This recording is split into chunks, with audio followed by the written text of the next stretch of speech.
Hindi naman tayo sigurado na lahat ng restaurants magko-comply and lahat ng restaurants magiging transparent.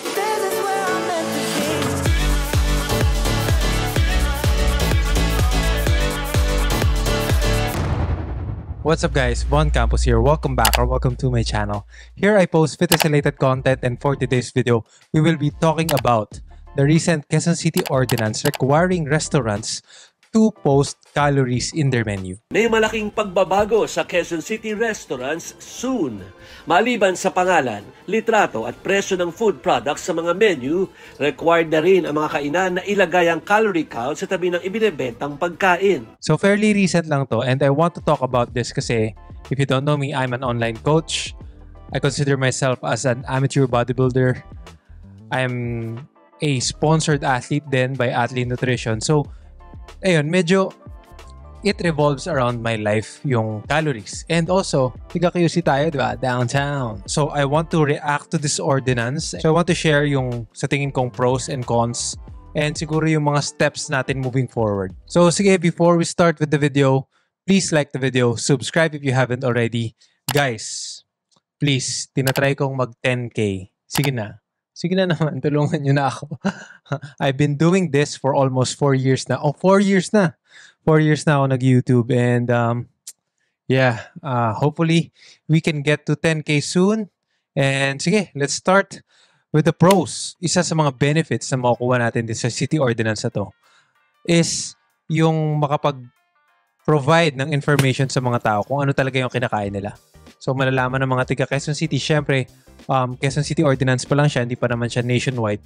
Kung ano yung mga kinakain nila, kung ano yung caloric equivalent sa mga kinakain nila on some restaurants. So this will provide information and magpo-provide ng awareness kung ano talaga yung calories ng mga kinakain natin. Kung ano yung nilalagay natin sa bibig natin. Also, I guess it would provide some information na would help us make better choices pagdating sa food natin. Also, itong ordinance na to might help the nation as a whole na mag-provide ng steps forward moving into a much healthier Philippines. So, hindi naman na secret na sa Pilipinas, maraming mga lifestyle diseases na like hypertension, kidney diseases, diabetes, na yun nga, dala ng lifestyle natin. So, itong pag-provide ng calories sa mga menu, sa mga restaurants, kapag-provide tayo ng information sa general public na, alam mo yun, mas magiging healthy mas makakatulong maging healthy yung mga tao.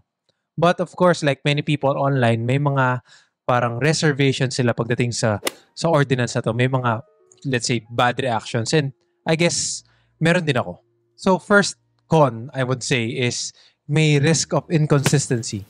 So, hindi naman tayo sigurado na lahat ng restaurants magko-comply and lahat ng restaurants magiging transparent. So, maybe lalagay nila yung calories doon for the sake of putting calories out there na hindi naman talaga yon transparent. Hindi naman yun yung totoo. Hindi naman yun yung actual calories niya.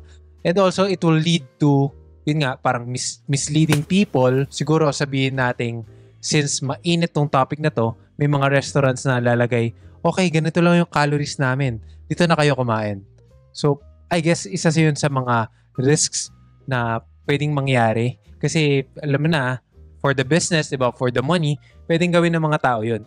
So, aside dun sa possible deception, hindi rin natin sigurado na may regulatory board na, alam mo yun, mag-i-implement ng mga bagay na to. Na meron bang certain punishments sa mga hindi susunod? Ako, I guess, for me, sana walang punishment. Kasi nga, mas mag-lead yun sa mga restaurants into, alam mo yun, parang lokohin nila tayo pagdating sa, hindi naman sa pagiging negative person, but for me siguro mas maganda kung may incentive kung susunod ka.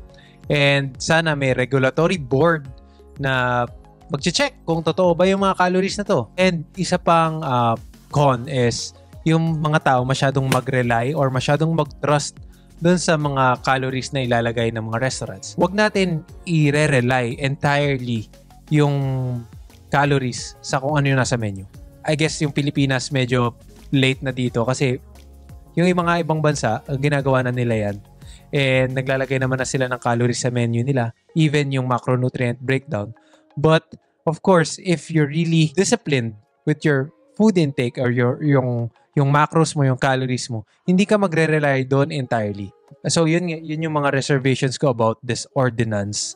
But like I mentioned in the beginning of this video, this is a good step in the right direction. Pwedeng yung other cities sa Metro Manila gawin din to, 'di ba? Na mas mag-lead pa sa bigger, alam mo yun, bigger rule na gawin ng buong bansa. Of course, sana itong mga city ordinance na to or mga news na ganito, mas makatulong mag-develop ng much healthier nation, much healthier Philippines. So I guess to end this video, magbibigay lang ako ng siguro steps na pwede nating sundan or pwede mong sundan, 'di ba?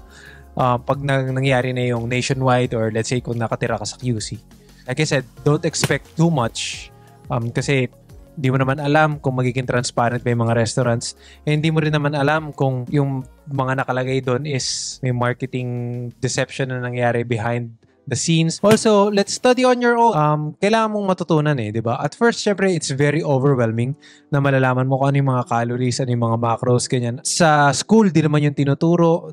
Dito lang talaga pagka naging into fitness ka na talaga. Pero I guess, lahat naman ng bagay natututunan, di ba?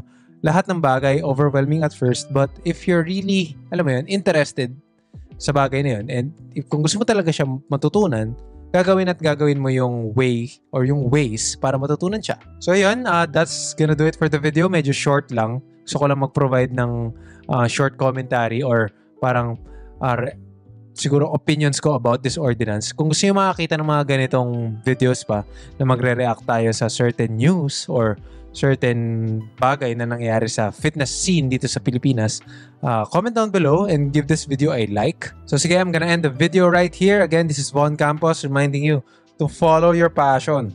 Kahit na 0.1% progress lang everyday, okay lang kasi it will all add up someday. See you on the next one, guys. I'm out. Peace.